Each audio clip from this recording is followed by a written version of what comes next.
last picnic, and something happened. We ended up down at Lake Texoma. We're all out there water skiing. Everybody's having a good time.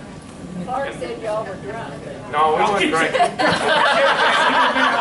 I wish we had an excuse like that, but we wasn't. But anyway, we were sitting there, and everybody was trying to be a big shot, you know. What are you going to do? Yeah, I want to do this. And I looked over at that bridge, and it was several miles over, and it just looked about that tall. And I said, well, I think I'd just, if I had a ride over, I'd just jump off that bridge. And then they said, okay, let's go. Betty had a bronze or copper-colored 57 Chevrolet, and she said, load up. Well, then I began to take backwater. And I said, wait a minute, I can't go unless two more jump. So I thought, that'll get me out of it. Clark Mitchell said, if you'll jump, I'll jump. I said, well, that's just two. Then the smartest boy in our class, Dole, said if I jumped, he would jump. So we got in the 57 Chevrolet, headed over, and we had no boat to pick us up. We went out there about a mile out on the bridge, and we got up there, and I got up on the railing there. And a bus come by, little kids, and they rolled their little windows down. They said, what are you doing? I said, I'm committing suicide. I'm leaving the earth. And about that time, it was blowing like a freight train. I mean, the white caps. And I remember Betty Sue called. She took a picture of me as I went off. I thought I was smart. I'd had asphalt hit experience. And I was fanning my wings like an eagle coming down. I mean, I was going down. And when I hit that water, it cracked my back top to the bottom, and I thought I had a jet enema. And I actually I looked up and it was black, and I was deep in the water, so I thought, I won't drown. And I just started going like a cat, you know, getting to the top. When I get to the top, I come up and I blow a bunch of air out because I was just about drowned, you know. They said, how was it? And I said, it's just beautiful. Said what? I said, it's just beautiful. Come on down. I was hurting all over. And I don't know which one went next, but when I seen old Clark come off of there, his eyes was big. And he is coming down the same way with his arms just whipping around there. And he didn't pull his arms in, and it blacked them all under his, like a black eye. And then Dole, when he went off, he come down through there, and I guess I don't know if Dole's got big feet or not, but it hit the bottom of his feet like to kill him. Then we were all out there, and we started thinking about alligator guards, stuff like that, and we started swimming, and you couldn't swim very far, and then you'd go to these cement columns, and there would be old snotty looking green dogs just tickling you, you know, and we'd just swim, and oh, it's horrible. We get to the bank, we try to go up the bank, and we'd have to jump down on the ground and rub our feet because it was like walking on hot glass or something. And it was terrible. But then I go home, my mother said, how was your trip? I said, well, it's all right, Mama, but I want you to know I did something there and you'll hear about it. I said, I just jumped off Roosevelt Bridge. I said, oh my God. I think Ronnie jumped off the day before, didn't you, Ronnie? Did you jump off of it? He's going to take the picture. Anyway, that's enough.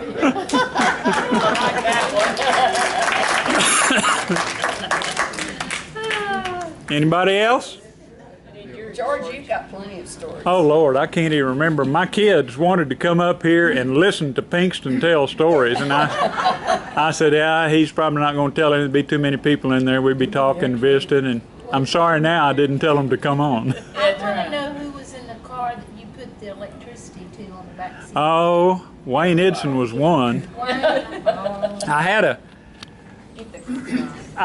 being a mechanic, kind of, sort of, I had a 48 Chevrolet.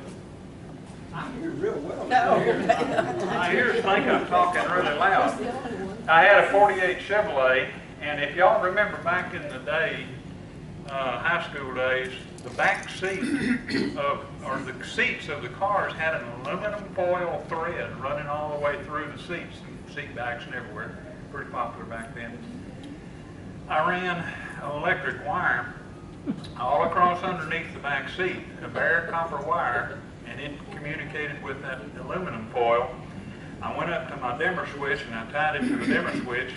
I wired my headlights solid to where they wouldn't go off and the dimmer switch wouldn't affect them, and then I ran another wire to the spark plug.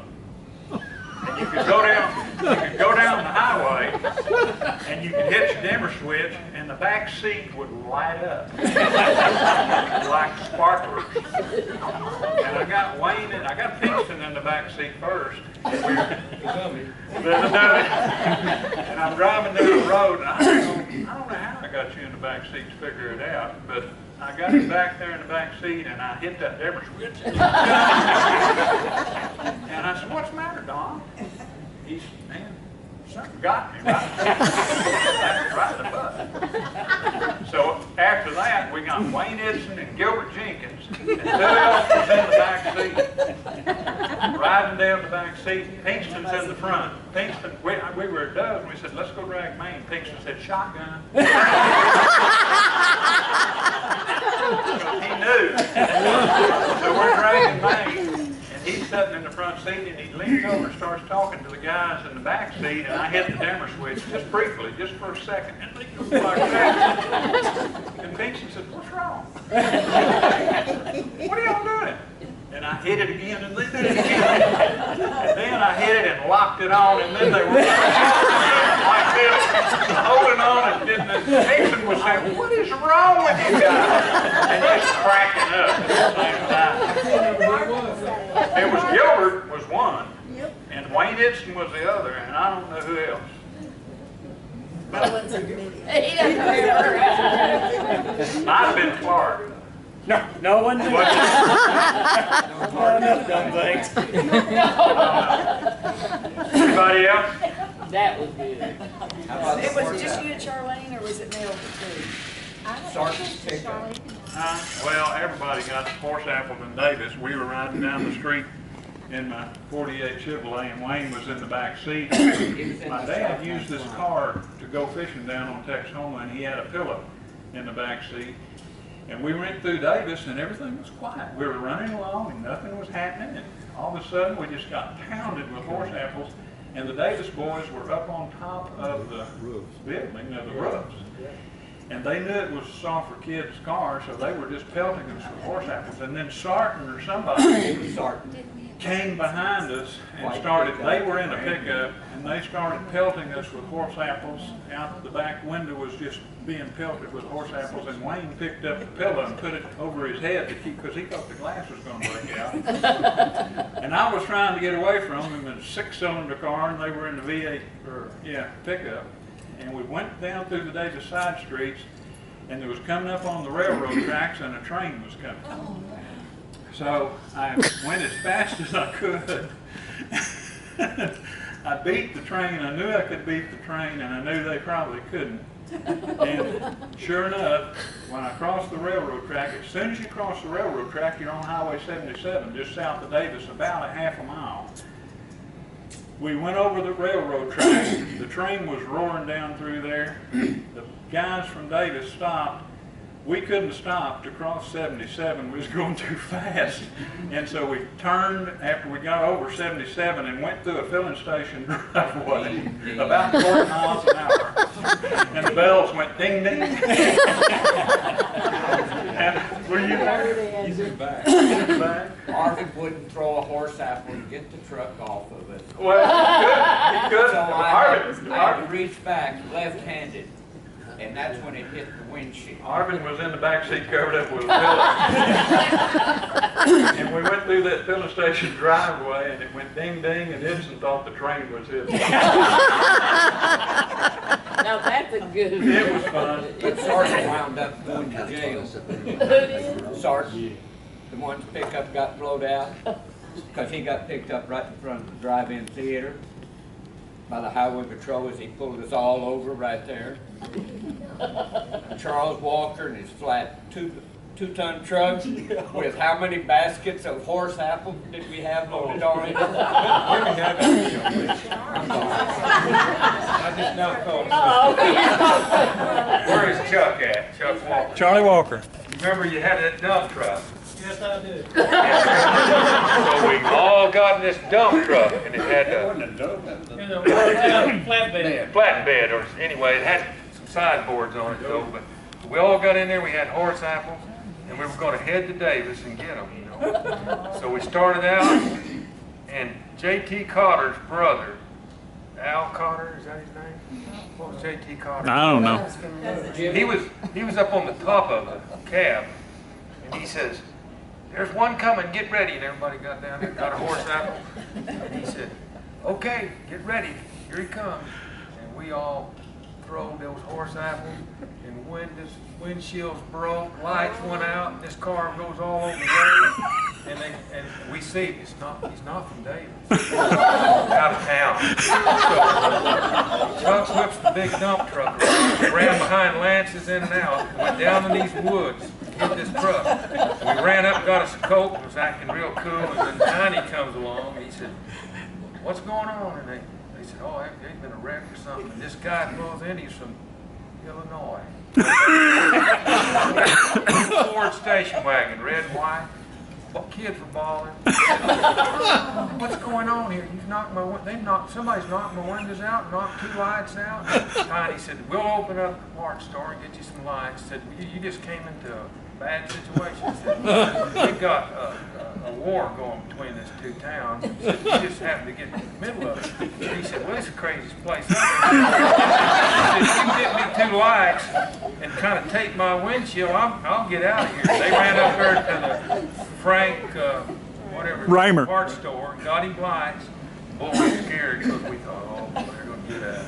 And that was the end of our little thing. They're not ever catching. No, he had the truck hid. They were looking all over the truck, but trying to figure out who did it. yeah, but they couldn't do it. Do y'all remember, I think it was a 49 pickup that I had that I would drive, just a jalopy, and it had no horn.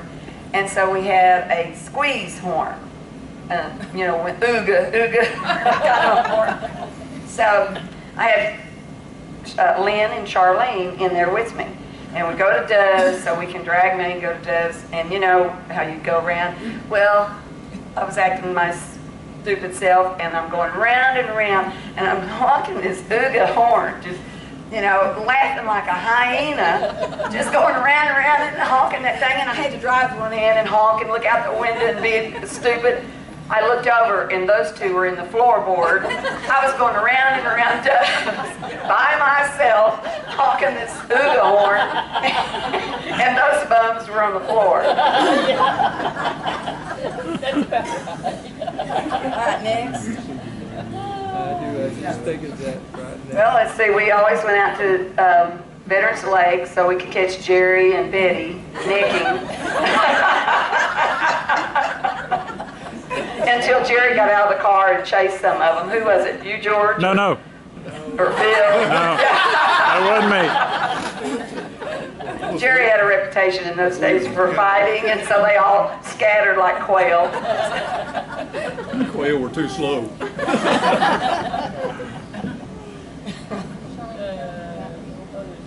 Tell Karen about how your dad got sick on X-Lax ice cream. Oh. Out at my house one time, for some reason, we had to get back at some of the boys, so we decided to have them out for an ice cream sundae. They left several of the girls in Pauls Valley. They picked up some girls, and they forgot about the rest of them. So they were all mad. So we mixed some ice cream sundaes with chocolate syrup made from X-Lax. But Gilbert was watching his complexion, and he wouldn't eat the chocolate syrup. I wouldn't either. And we were terribly disappointed. But what made it so bad, my dad came in and said, "Oh, Sundays." And my dad just chowed right down. Then he was refereeing the game the next day or something. He forgot to go to the bathroom. And he had to call timeout the next day when he was umpiring a ball game because he had to go to the bathroom all day That was long. our ball game in the district. Yes, districts. I got in trouble for that one. I can't remember. Bill,